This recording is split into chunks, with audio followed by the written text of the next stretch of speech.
കഴുത്തിലോ തലയുടെ പിൻവശത്തോ വേദന അനുഭവപ്പെടുന്നവരുണ്ട്. പല ആളുകൾക്കും ഈ ഒരു വേദന തലയുടെ 2 സൈഡിലേക്കും പിന്നീട് തല മുഴുവനായും സ്പ്രെഡ് ചെയ്യാം. കൂടാതെ കഴുത്തിനുണ്ടാകുന്ന കടച്ചിൽ, തരിപ്പ്, വീക്ക്നെസ് എന്നിവയും ഇങ്ങനെയുള്ളവരിൽ ഡെവലപ്പ് ചെയ്യാം. ഭൂരിഭാഗം ആളുകളും കഴുത്തുവേദന അത്ര കാര്യമായിട്ട് പറയില്ല, പകരം തലവേദനയ്ക്ക് കൂടുതൽ ഇമ്പോർട്ടൻസ് കൊടുക്കുന്നുണ്ടാവും. പ്രത്യേകിച്ച് ഓൾറെഡി മൈഗ്രെയിൻ ഉള്ളവരാണെങ്കിൽ ഇത്തരം വേദന അതിന്റെ ഭാഗമാണെന്ന് കരുതുന്നുണ്ടാവും.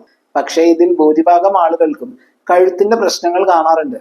സെർവൈക്കൽ സ്പോണ്ടൈലോസിസ് അഥവാ കഴുത്തിന്റെ എല്ലുകൾക്ക് ഉണ്ടാകുന്ന തേയ്മാനം, സർവൈക്കൽ ഡിസ്ക് ബൾജ് ചെയ്ത് വരിക, കഴുത്തിലെ മസിൽസ് വീക്ക് ആവുക എന്നിങ്ങനെയുള്ള കണ്ടീഷൻസ് പല ആളുകളിലും ഇന്ന് ഡെവലപ്പ് ചെയ്യുന്നുണ്ട്. സെർവൈക്കൽ ഡിസ്ക് ബൾജ് ചെയ്യുമ്പോഴും എല്ലുകൾക്ക് തേയ്മാനം സംഭവിക്കുമ്പോഴും അടുത്തുള്ള നെർവ്സിനെയൊക്കെ കംപ്രസ് ചെയ്യുന്നത് കൊണ്ട് വേദന അനുഭവപ്പെടാറുണ്ട്. കുറെ നേരം കഴുത്ത് കുനിച്ചിരിക്കുക, അല്ലെങ്കിൽ തല ഏതെങ്കിലും ഒരു ആംഗിളിലേക്ക് വെച്ച് കിടക്കുക, സ്മാർട്ട് ഫോൺ ഗാഡ്ജറ്റ്സ് ഒക്കെ യൂസ് ചെയ്യുക, വായിക്കുക, ജോലി ചെയ്യുക, ഇങ്ങനെയുള്ള കാര്യങ്ങൾ ചെയ്യുന്നവരിലാണ് ഈ ഒരു കണ്ടീഷൻ കൂടുതലായിട്ടും ഡെവലപ്പ് ചെയ്യുന്നത്. സോ ഓൾറെഡി മൈഗ്രെയിൻ ഉള്ളവരാണെങ്കിലും ഇങ്ങനെ കഴുത്ത് വേദന അല്ലെങ്കിൽ അവരുടെ തലവേദനയുടെ സിംറ്റംസിൽ എന്തെങ്കിലും മാറ്റങ്ങൾ ഉണ്ടെങ്കിൽ അത് കൃത്യമായി കണ്ടെത്തി പരിഹരിക്കുക.